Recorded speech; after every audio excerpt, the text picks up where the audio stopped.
Assalamualaikum warahmatullahi wabarakatuh. Perkenalkan, nama saya Umar Fatuk. Saya dari Prodi Teknik Industri 1B. Di sini saya mau mempresentasikan tentang gelombang elektromagnetik.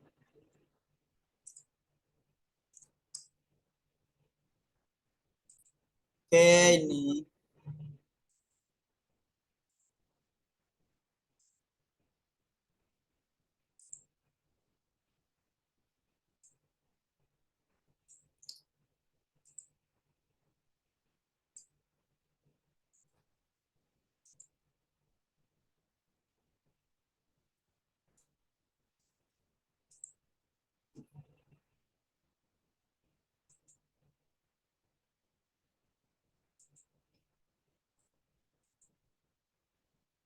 berikut standar kompetensi dari presentasi saya hari ini untuk memahami konsep dan prinsip gelombang elektromagnetik.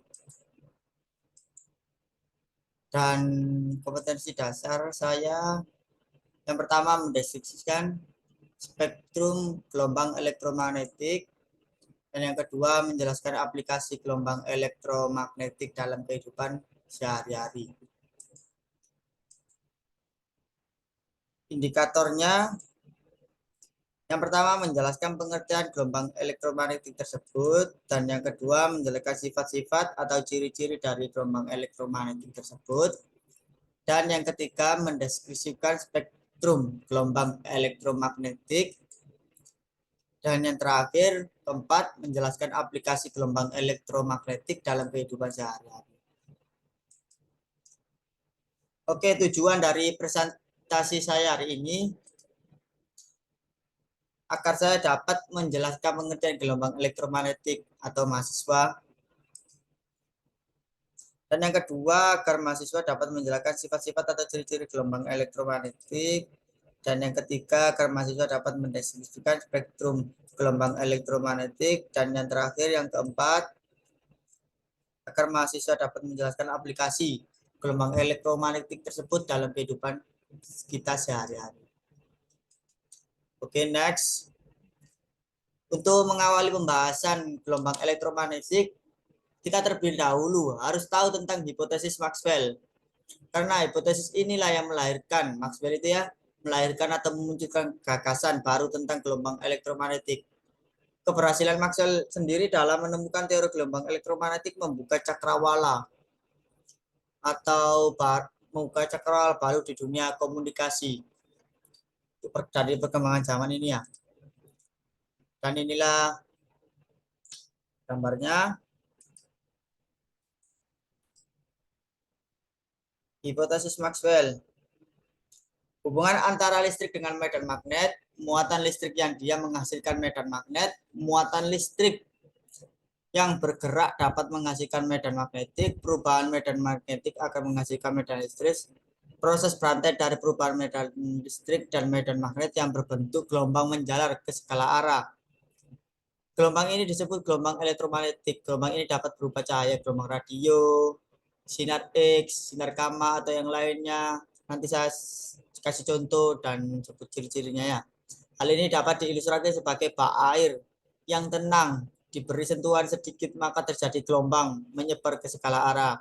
Gelombang elektromagnetik tersusun atas perambatan medan listrik E dan medan magnet B yang saling tegak lurus satu sama lain. Oke, ini perlu kita ketahui nilai O sebesar 8,85 dikali 10 dikurangi 12 C2 atau NM2, dan nilai sebesar 12,60 kali 10 dikurangi 6 WB atau AM jika kedua nilai ini Anda masukkan ke persamaan di atas. Di samping ini maksudnya ya. Maka diperoleh nilai kecepatan gelombang elektromagnetik sebesar 3 kali 1018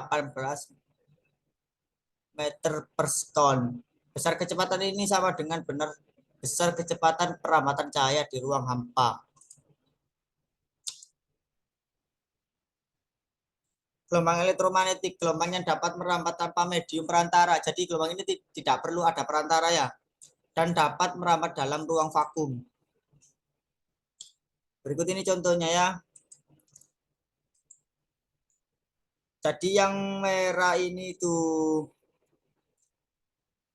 arah medan listriknya, kemudian yang biru ini arah medan magnetnya.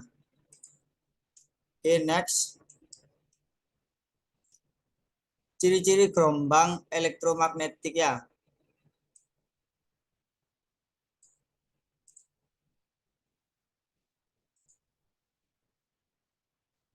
Perubahan medan listrik dan medan magnetik terjadi pada saat bersamaan, sehingga kedua medan memiliki harga maksimum dan minimum pada saat yang sama dan pada tempat yang sama. Ini yang pertama, ciri-ciri yang pertama, dan ini yang kedua, arah medan listrik dan medan magnetik saling tegak lurus dan keduanya tegak lurus terhadap arah rambat gelombang. Seperti halnya gelombang pada umumnya, gelombang elektromagnetik mengalami peristiwa pemantulan, pembiasan, interferensi, dan refraksi. Juga mengalami peristiwa polarisasi karena termasuk gelombang transversal. Dan yang terakhir, ciri-ciri dari gelombang elektromagnetik tidak memiliki muatan listrik, sehingga bergerak lurus dalam medan magnet maupun medan listrik.